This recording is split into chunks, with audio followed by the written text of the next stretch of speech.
Topic जो हमारे पास आ रहा है दैट इज़ एक सेकेंड में माइक लगाना भूल जाता हूँ। ऑलराइट, नेक्स्ट टॉपिक जो हमारे पास आ रहा है दैट इज़ ऑर्गेनाइजेशन स्ट्रक्चर। देखो हमने 12th में भी किया था। जब भी किसी ऑर्गेनाइजेशन की बात हो रही है उसमें ऑर्गेनाइजिंग के बाद स्टाफिंग होती है। स्टाफिंग में हमने जॉब पोजीशंस भरनी है। अब वो जॉब पोजीशंस जो स्टाफिंग में भरनी है वो ऑर्गेनाइजिंग के टाइम ही क्रिएट तो करेंगे ना। सो जॉब पोजीशंस क्रिएट करने से एक ऑर्गेनाइजेशन स्ट्रक्चर बन जाता है जो कि क्या है, कुछ नहीं है, एक नेटवर्क ही है ना। एक पैटर्न सा बन जाता है किसका, पोजीशंस का। अब जब पोजीशंस में एक पैटर्न है तो ऑब्वियसली पोजीशंस के बीच में रिलेशनशिप भी होगा कि है ना, ये वाला बंदा इससे बात करता है या ये वाला बंदा इससे बात करता है। सो वर्टिकल या horizontal relationships, authority relationships create हो जाना अमंग द डिफरेंट पोजीशंस जो कि ऑर्गेनाइजेशन में हैं, दैट इज उसके नेटवर्क को बोलते हैं basically organisation structure. So formal pattern या नेटवर्क ऑफ हॉरिजॉन्टल या vertical authority relationships among different positions in an organisation, that is organisation structure. ठीक है। इसके बाद आ जाओ तुम इसके टाइप्स पे, जो कि अगेन ट्रेडिशनल और मॉडर्न दोनों अप्रोचेस हैं। हम दोनों पढ़ेंगे, दोनों के बीच में डिफरेंस वगैरह सब करेंगे। पहले एक एक करके ट्रेडिशनल का समझते हैं। ट्रेडिशनल में लाइन ऑर्गेनाइजेशन स्ट्रक्चर आता है, फिर फंक्शनल ऑर्गेनाइजेशन स्ट्रक्चर आता है, and then line and staff organisation structure आता है। देखो लाइन ऑर्गेनाइजेशन स्ट्रक्चर पे आते हैं पहले। जब आपकी एक जैसे बात करते हैं ना, चेन ऑफ कमांड की बात की थी हमने कि एक बंदा किसको ऑर्डर दे रहा है, वो किससे ऑर्डर ले रहा है, ठीक है। एक बंदा फिर नीचे वाला किससे ऑर्डर ले रहा है, किसको ऑर्डर दे रहा है, तो ये एक चेन बन जाती है, चेन ऑफ कमांड, जो कि टॉप टू बॉटम फ्लो करती है अथॉरिटी। तो वहाँ पे that is line organisation structure. यानी कि एक आप वो पढ़ा था ना, स्केलर चेन जैसे पढ़ा था कि सीधा एक बंदा एक से ही कांटेक्ट कर रहा है, फिर अगले से वैसे कांटेक्ट होगा, मतलब डायरेक्टली नहीं कर सकते आप, एक एक के थ्रू होके होता है। सो वो एक अनब्रोकन स्केलर चेन ही है लाइन ऑर्गेनाइजेशन स्ट्रक्चर में। देखो direct chain of command, authority flows from top to bottom, then straight unbroken scalar chain following unity of command। Again वही स्केलर फ्योल वाले चैप्टर में जो किया था, वही यूनिटी ऑफ कमांड फॉलो हो रही है यहाँ। Then because of uninterrupted vertical relationship, जैसे मैंने बताया ना, वर्टिकल रिलेशनशिप है और अनइंटरप्टेड है ना, कोई अनब्रोकन है जैसे मैंने बोला। ऑल्सो कॉल्ड स्केलर या हायरार्किकल ऑर्गेनाइजेशन, ठीक है। ऑल्सो इसको मिलिट्री ऑर्गेनाइजेशन भी कहते थे। क्यों बोल रहे हैं कि जैसे भाई उसमें भी अनब्रोकन यूनिटी ऑफ कमांड्स रहती है कि सब एक ही के दिए हुए ऑर्डर्स को फॉलो करते हैं और एक एक अनब्रोकन वो चेन बनती है। बट अगेन यहाँ पे एक चीज़ देखिए कि विंग्ड आर्मीज भी आजकल तो आ गई हैं, सो उसका स्ट्रक्चर थोड़ा डिफरेंट है, बट यूजुअली हाँ मिलिट्री ऑर्गेनाइजेशन भी बोलते थे इसको। तो अब ये टाइप ऑफ ऑर्गेनाइजेशन कहाँ सूटेबल होगी, ये तब सूटेबल होगी जब आपकी लेवल्स ऑफ अथॉरिटी थोड़े कम है। क्योंकि अगर बहुत ज़्यादा लेवल्स ऑफ अथॉरिटी हो गए तो फिर ये इतना लंबी चेन नहीं प्रॉपर बन पाएगी ना। सो छोटी एंटरप्राइज अगर है, फर्म छोटी है, कम लोग हैं, लेवल्स ऑफ अथॉरिटी भी कम है, और जो भी काम हो रहा है वो रूटीन वाला काम हो रहा है, मतलब कोई बहुत हाईली स्पेशलाइजेशन या स्किल्स वाला काम नहीं हो रहा। सो वैसी टाइप्स की, मतलब सिंपल टाइप की ऑर्गेनाइजेशन जो भी हो गई, उनमें आप लाइन ऑर्गेनाइजेशन स्ट्रक्चर लगा सकते हो। अब इसमें हर ऑर्गेनाइजेशन स्ट्रक्चर में हम इसके मेरिट्स और डीमेरिट्स को पढ़ेंगे।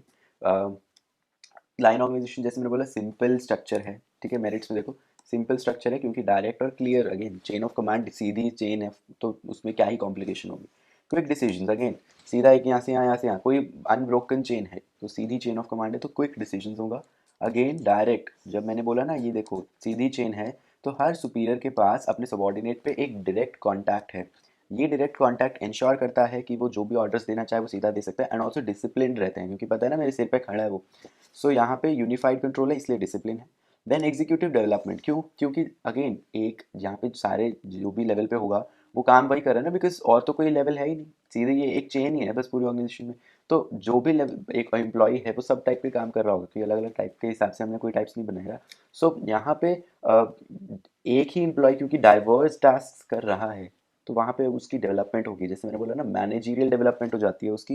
बिकॉज वो अब मैनेजर की तरह काम कर रहा है कि वो सब तरह के काम कर रहा है, सिर्फ एक काम में बंद के नहीं रह गया है ना, एक काम में divide, because there is no यहाँ पे डिवीजन ऑफ वर्क नहीं हुआ है। इस वजह से देखो डिवीजन ऑफ वर्क नहीं हुआ है तो स्पेशलाइजेशन भी नहीं आई, तो ये डीमेरिट में हम पढ़ेंगे लैक ऑफ स्पेशलाइजेशन। बट अभी समझ लो कि वो एक ही मैनेजर सब टाइप के काम कर रहे हैं, ठीक है। तो एग्जीक्यूटिव डेवलपमेंट होगा उसका। देन कोऑर्डिनेशन, ये भी अगेन जैसे मैंने बोला सीधी चेन ऑफ कमांड है, यूनिटी ऑफ कमांड फॉलो हो रही है, अनब्रोकन स्केलर चेन है, तो कोऑर्डिनेशन है because again there is no link टूट ही नहीं रहा है, कहीं कोऑर्डिनेटेड काम हो रहा है। फिक्स्ड रिस्पॉन्सिबिलिटी, अब जैसे इस सुपीरियर ने इसको काम दिया तो पता है ना कि हाँ इसने इसी को काम दिया, ये काम सही करेगा तो ठीक है, नहीं करेगा तो डांट पड़ जाएगी, तो रिस्पॉन्सिबिलिटी फिक्स हो गई ना। Than less costly, because simple सा है तो कॉस्ट कम पड़ती है। डीमेरिट्स पे आ जाओ, देखो जैसे मैंने बोला एक ही इंप्लॉय सब टाइप के काम कर रहा है तो उस पर बर्डन आएगा नहीं, बर्डन आ गया। देन एक ही एम्प्लॉय सब टाइप के काम कर रहा है, इसलिए इसको बोलते हैं manager becomes jack of all trades and master of none. समझ रहे हो ना कि वो सब काम कर रहा है तो एक में भी माहिर नहीं हो रहा, बस सब काम थोड़े थोड़े थोड़े थोड़े अच्छा कर रहा है। So lack of specialisation. Then autocratic leadership, जैसे मतलब एक सुपीरियर एक को बस सीधा ऑर्डर दे देता है कि तेरे को ये करना है, कोई ग्रुप में डिसाइड नहीं हुआ, कुछ नहीं हुआ, तो डेमोक्रेटिक थोड़ा कम है, ये ऑटोक्रेटिक ज़्यादा है। डिफिकल्ट टू रिक्रूट या ट्रेन एग्जिट, अब देखो जब मैंने बोला कि एक ऐसा एम्प्लॉय रखना है जो सारे टाइप के काम कर रखे, तो वैसा एम्प्लॉय लाना भी तो पड़ेगा। So it is difficult to recruit या ट्रेन ऐसे एग्जीक्यूटिव जो कि सारे डिपार्टमेंट के सब डाइवर्स टास्क कर सकते हैं। अगेन इंस्टेबिलिटी या रिजिडिटी तो है, बिकॉज क्योंकि आप कुछ एक्सपैंड ही नहीं कर सकते, बस सीधी एक चेन है, उसमें क्या ही एक्सपैंड करोगे, चेन बस ऐसे ही बढ़ सकती है, वो भी हमने बोला कि ज़्यादा होगा तो प्रॉब्लम होगी। So there is no scope of expansion है, तो थोड़ा रिजिड सा मामला है ये। तो ये था आपका लाइन ऑर्गेनाइजेशन, सिंपल सा था, ठीक है।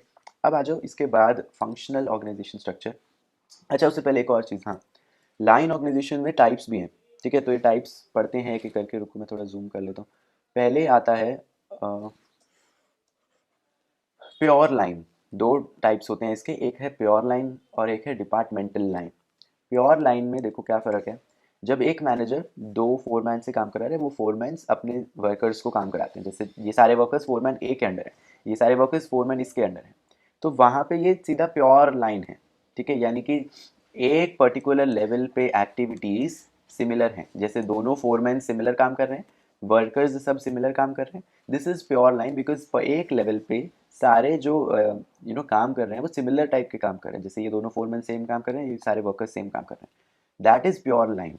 दूसरी जगह पे अगर मैं देखूँ डिपार्टमेंटल लाइन में ये होता है, देखो जब आपने अलग अलग डिपार्टमेंट्स बना दिए, जैसे वहाँ पे कोई डिपार्टमेंट नहीं बना, वो पूरे काम को बस फोरमैन्स में डिवाइड कर, यहाँ पे चलो यहाँ पे मैंने मान लिया सेम काम हो रहा है, यहाँ पे मान लिया सेम काम हो रहा है, यहाँ पे तो सेम काम नहीं हो रहा ना, ये डिपार्टमेंट बिल्कुल अलग है, ये डिपार्टमेंट बिल्कुल अलग है, ये डिपार्टमेंट बिल्कुल अलग है, जैसे मैनेजर ने प्रोडक्शन मैनेजर ने स्पिनिंग वीविंग डाइंग ये तीनों अलग डिपार्टमेंट्स बना लिए, तो अब सिमिलर काम नहीं हो रहा, बिकॉज अब तो डिपार्टमेंट अलग है, तो अलग टाइप के काम हो रहे हैं यहाँ पे।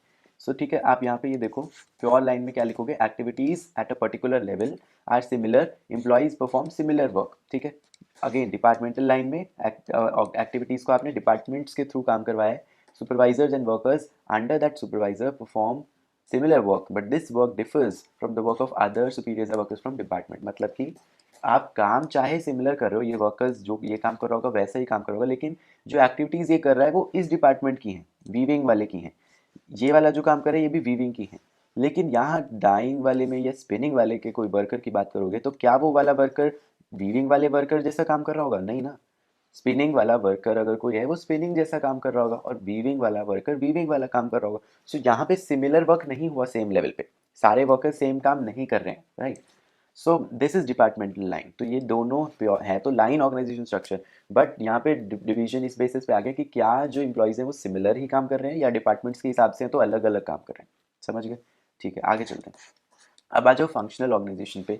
देखो जैसे मैंने बोला ना लैक ऑफ स्पेशलाइजेशन थी किसमें, लाइन ऑर्गेनाइजेशन स्ट्रक्चर में, तो वो डीमेरिट को हटाने के लिए ये वाली चीज़ लाई गई थी विच वॉज फंक्शनल ऑर्गेनाइजेशन। यहाँ पे फंक्शनल स्पेशलिस्ट आ जाते हैं, यानी कि जो लैक ऑफ स्पेशलाइजेशन उसमें थी उसको हटाने के लिए यहाँ पे फंक्शनल स्पेशलिस्ट को लाया गया है। ये फंक्शनल स्पेशलिस्ट एक पर्टिकुलर फंक्शन को ध्यान दे रहे हैं। अब क्योंकि वो जैसे मैंने बोला पीछे वाले में तो एक ही बंदा डाइवर्स टास्क कर रहा था, सब टाइप के टास्क कर रहा था, यहाँ पे वो नहीं है, यहाँ पे स्पेशलाइजेशन है, यानी एक टाइप का वर्कर एक ही टाइप का फंक्शन कर रहा है। जब वो एक ही टाइप का फंक्शन कर रहा होता है तो वो उसमें स्पेशलिस्ट बन जाता है। तो यहाँ पे देखो there are functional specialist having control over particular function, एक ही function, no matter what department is performed in. It is rarely used, अब ये तो है ही, देखो लोअर लेवल्स पे ये काम नहीं होगा, स्पेशलाइजेशन ज़्यादा ऊपर लेवल्स पे चाहिए होती है, mostly used at top management in large organisation.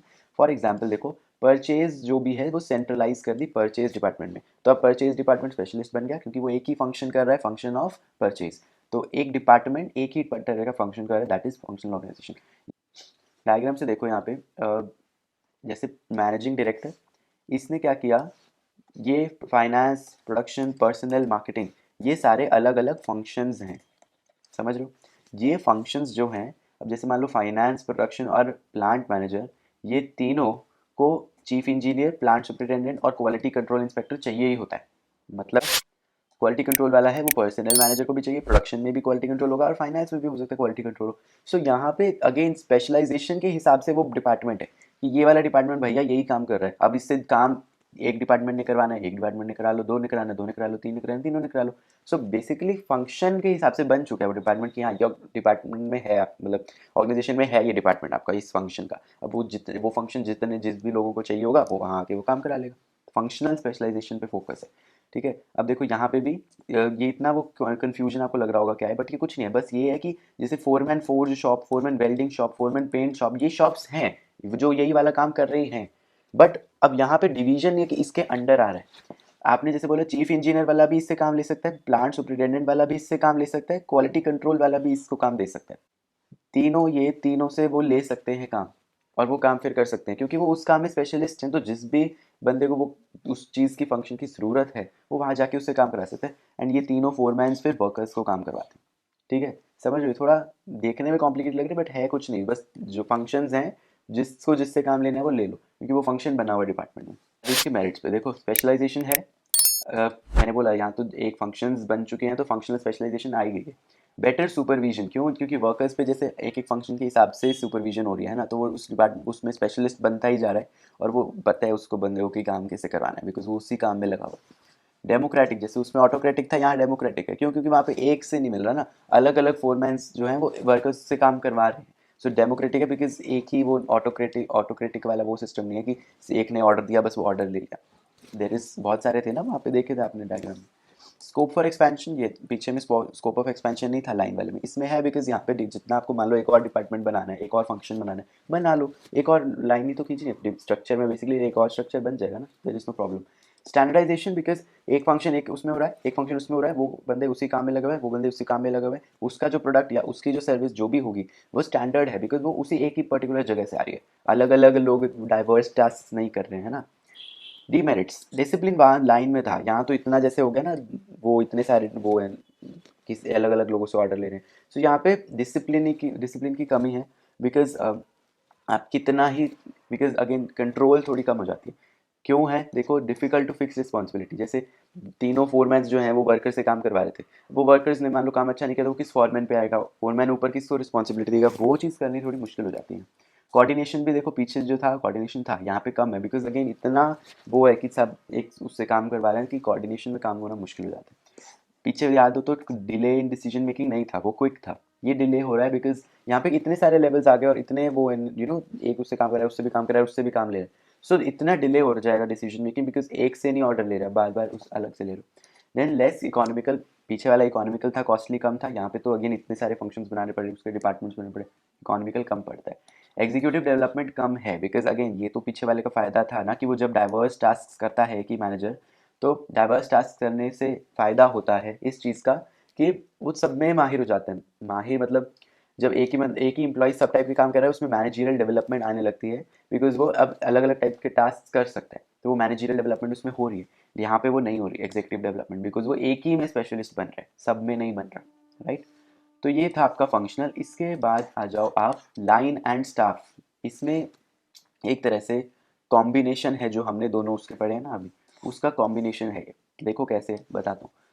Primary में मतलब मेन में एक चेन ऑफ कमांड होती है, देयर आर लाइन एग्जीक्यूटिव्स, जैसे लाइन ऑर्गेनाइजेशन स्ट्रक्चर में पढ़ा, लाइन एग्जीक्यूटिव्स हैं प्राइमरी चेन ऑफ कमांड में। लेकिन कुछ कुछ जगह पे स्टाफ पोजीशंस अटैच्ड होती हैं ताकि वो उस लाइन वाले को एडवाइस दे सके, बिकॉज स्पेशलिस्ट तो है ना, स्टाफ जो है वो स्पेशलिस्ट है। तो लाइन में जो एक कमी थी ना स्पेशलाइजेशन की, उसको पूरा करने के लिए लाइन एंड स्टाफ बन गया कि है तो लाइन ही प्राइमरी, मेन लाइन है, चेन ऑफ कमांड है, लेकिन कुछ कुछ जगह पे वो पोजीशंस के साथ एक स्टाफ वाला अटैच्ड है जो कि उसको एडवाइस दे देगा स्पेशलाइजेशन वाली, जो लाइन में नहीं थी। समझ गए? डायग्राम देखो, उससे थोड़ा और समझ में आएगा। मैनेजिंग डायरेक्टर, मेन लाइन पे बात कर रहा हूँ मैं कि ये तीनों चलो अलग अलग फंक्शंस कर रहे हैं। ये प्रोडक्शन वाला के नीचे आता है प्लांट सुपरिटेंडेंट। ये प्लांट सुपरिटेंडेंट के अंदर दो फोरमैन्स आ रहे हैं और वो दो फोरमैन्स अलग अपने अपने वर्कर से काम करा रहे हैं। ये main primary chain of command है।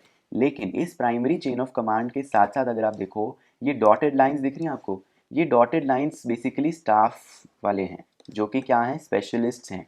जैसे ये भी है, ये स्टाफ है, ये सिर्फ स्पेशलिस्ट है जो कि इसमें इसके काम में इसको स्पेशलिस्ट वाली एडवाइस देने के लिए है बस। मतलब है तो प्राइमरी चेन यही, लेकिन साथ में ये लोग अटैच्ड हैं, ये वाले लोग अटैच्ड हैं स्पेशलाइजेशन वाली एडवाइस देने के लिए। तो बस है तो main primary chain of command, लेकिन साथ में वो कुछ स्पेशलिस्ट अटैच कर दिए हैं लाइन में ही, ताकि वो उनको उनके काम में स्पेशलिस्ट एडवाइस दे सके। ठीक है, अब आ जाओ आप इस पे वापस, जो हम पढ़ रहे थे टॉपिक। देखो, अब आ जाओ वापस इस पे। But staff positions are also attach to provide specialist advice. ठीक है, staff personal are expert in their own fields, लेकिन अगेन ये सिर्फ एडवाइस के लिए हैं, their role is only of advisory nature. Actual में उनके पास कोई पावर ऑफ कमांड नहीं है, वो तो चेन ऑफ कमांड जो प्राइमरी है वही चल रही है। स्टाफ वाले सिर्फ उनको आउटसाइड, मतलब वो अपने डिपार्टमेंट के बाहर से कोई एडवाइस लेनी है तो वो देख लेते हैं। समझ गए? Combination of line structure, line structure में क्या था, कंट्रोल कॉन्सेंट्रेटेड था। फाइंड फंक्शनल स्ट्रक्चर, जो कि कंट्रोल को डिवाइड कर दिया था, है ना, अलग अलग कंट्रोल था और फिर वो उस पर एक ही पे कंट्रोल करते थे। That is this structure combines the benefits of unity of command, जो कि लाइन में था, एंड स्पेशलाइजेशन, जो कि फंक्शनल में था। क्या ये बात समझ गया? लाइन में यूनिटी ऑफ कमांड का बेनिफिट, फंक्शनल में स्पेशलाइजेशन का बेनिफिट, दोनों को कंबाइन कर दिया तो लाइन एंड स्टाफ बन गया। ठीक है, तो अब यहाँ पे मेरिट्स क्या आएगा? स्पेशलाइजेशन है, वो भी प्लान्ड स्पेशलाइजेशन, बिकॉज आपने प्लान करके साथ में स्टाफ अटैच किया कि हाँ इस वाले बंदे को चाहिए होगा स्पेशलिस्ट एडवाइस, इसलिए इसके आगे अटैच कर दो, प्लान करके अटैच किया। Executive development, because again line वाली चीज़ें तो है ही, एग्जीक्यूटिव डेवलपमेंट है, डिसिप्लिन है, fixation of responsibility, scope of, ये लाइन में नहीं था बट यहाँ है, बिकॉज अगेन यहाँ पे जब आपने फंक्शनल वाला अटैच किया तो अब और एक्सपैंड करना हो तो कर सकते हो। तो वही है कि बेनिफिट्स जो है दोनों के आगे, ये वाले बेनिफिट्स लाइन के थे और ये वाला स्टाफ का था, फंक्शनल ऑर्गेनाइजेशन का। तो दोनों के मेरिट्स कंबाइन हो गए, लेकिन डीमेरिट्स भी हैं यहाँ पे। क्या डीमेरिट्स हैं वो देखो। Conflict between line and staff, अब देखो ये तो बात है ना, जब दोनों को कंबाइन करोगे झगड़े हो सकते हैं। लेस क्लैरिटी, अब यहाँ क्लैरिटी नहीं है, चलो एक वो बंदा काम दे रहा है लेकिन काम का एडवाइस उससे ले रहा है, तो किससे अथॉरिटी क्या है? एक्चुअल में अथॉरिटी उसकी है, लेकिन एक्चुअल में उसको तो काम उसी ने दिया, तो अथॉरिटी उस पर उसकी हो गई। सो देर इज लेस क्लैरिटी वहाँ पे कि आप किससे, आपकी जो ड्यूटी है उस पर आप किसकी अथॉरिटी है, कौन रिस्पॉन्सिबल है उस काम के लिए। इनफेक्टिव स्टाफ, अब देखो स्टाफ को एडवाइस देनी है, अकाउंटेबल हमने रखा नहीं उनको, बिकॉज है तो प्राइमरी चेन ऑफ कमांड। सो वो स्टाफ थोड़ा काम अच्छे से नहीं करेगा, बिकॉज उसका तो कुछ जा ही नहीं रहा, अगर वो काम नहीं भी करा उसकी एडवाइस उसको भी फर्क नहीं पड़ रहा, बिकॉज वो अकाउंटेबल ही नहीं है। सो स्टाफ यहाँ पे थोड़े इनफेक्टिव हो जाते हैं, बिकॉज डायरेक्ट रिस्पॉन्सिबिलिटी उन पे नहीं आ रही है, राइट। एक्सपेंसिव, ये तो है, जैसे फंक्शनल वाला था ये भी एक्सपेंसिव, बिकॉज यहाँ सिर्फ लाइन नहीं है ना, यहाँ पे स्पेशलिस्ट रखे हैं, स्पेशलिस्ट हायर करना is costly. Less original thought या creativity, too much dependence on staff. अब देखो जब पता है कि हाँ चेन ऑफ कमांड ये है, बट मेरे को स्पेशली रखा गया एक बंदा एडवाइस लेने के लिए, तो वो जब पता है ना कि एक बंदा रखा है एडवाइस के लिए, आप बार बार उसी के पास जाओगे कि हाँ तेरे को तो रखा है इसी काम के लिए, तो बता तो सही। तो वो डिपेंड होने लग जाओगे, तो आपका ओरिजिनल थॉट जो होता है ना वो कहीं पे दब जाएगा। सो वो जब ओरिजिनल थॉट, ओरिजिनल क्रिएटिविटी वो दब जाती है, आप सिर्फ एक एक से बार बार स्टाफ के पास जाके उससे डिपेंडेंट हो रहे हो उससे एडवाइस मांगने के लिए। सो वहाँ पे लैक ऑफ क्रिएटिविटी या ओरिजिनल थॉट वो आते हैं, that is again a demerit of this. So this was line and staff organisation. इसके बाद हम, ये हमारे ट्रेडिशनल वाले थे। इसके बाद एक डिफरेंस ज़रूर करके जाना लाइन एंड स्टाफ ऑर्गेनाइजेशन में, लाइन एंड स्टाफ ऑर्गेनाइजेशन में, यानी कि जो फर्स्ट किया था और जो लास्ट किया था। देखो वहाँ पे तो सिंगल लाइन की अथॉरिटी थी, यहाँ पे लाइन भी है और स्टाफ भी है, उसमें स्पेशलाइजेशन नहीं थी, है ना, पड़ा था, इसमें स्पेशलाइजेशन थी, बिकॉज यहाँ फंक्शनल वाला ऐड किया था। वो तो सिंपल सा स्ट्रक्चर था, यहाँ थोड़ा कॉम्प्लेक्स है। वो कॉस्ट कम थी, ये कॉस्ट हाई है। वो स्मॉल ऑर्गेनाइजेशन के लिए सूटेबल था, ये लार्ज ऑर्गेनाइजेशन के लिए सूटेबल है। ठीक है, एक और डिफरेंस कर लो लाइन एंड फंक्शनल में, यानी फर्स्ट और सेकंड वाला जो किया था, फर्स्ट वाला सिंपल, ये कॉम्प्लेक्स। फर्स्ट वाले में स्पेशलाइजेशन नहीं थी, सेकंड वाले में स्पेशलाइजेशन थी ना फंक्शनल वाली। सिंगल कमांड, मल्टीपल कमांड, क्योंकि वो एक ही से ऑर्डर ले रहा था ना उसमें लाइन में, और उसमें तो मल्टीपल से ऑर्डर ले रहा था वो। तो responsibility unitary and fixed, responsibilities multiple and divided, because अलग अलग से रिस्पॉन्सिबल है। यूज़, ये स्मॉल ऑर्गेनाइजेशन में वो तो यूज़ ही कम होता है, बिकॉज सिर्फ फंक्शनल से काम नहीं चलेगा, या तो लाइन एंड स्टाफ रखना पड़ेगा, बिकॉज अगेन आपको unity of command usually follow करते ही है, बिकॉज अगेन उसके फायदे हमने पढ़े ही थे पीछे। सो ये डिफरेंस करके जाया करो, है ना, क्योंकि ये बार कई बार पूछ लेता है। इसके बाद हम मॉडर्न वाले पे आएंगे, जो कि प्रोजेक्ट और मैट्रिक्स और वर्चुअल और ऑर्गेनोग्राम्स वो सब पढ़ेंगे, but that will be in covered in next video. I make sure कि वो जल्दी आ जाए। I know there was a lot of delay जो पिछले कुछ दिनों से हो रहा है, because I was really not well and I had to deal with a lot of things, बहुत कुछ चल रहा था, but anyways, now I'll try to be more regular on this for the next 2-3 weeks, because उसके बाद exams होंगे तुम्हारे। So yeah, I hope you are doing your studies well, and yeah, all the best for your exams and everything.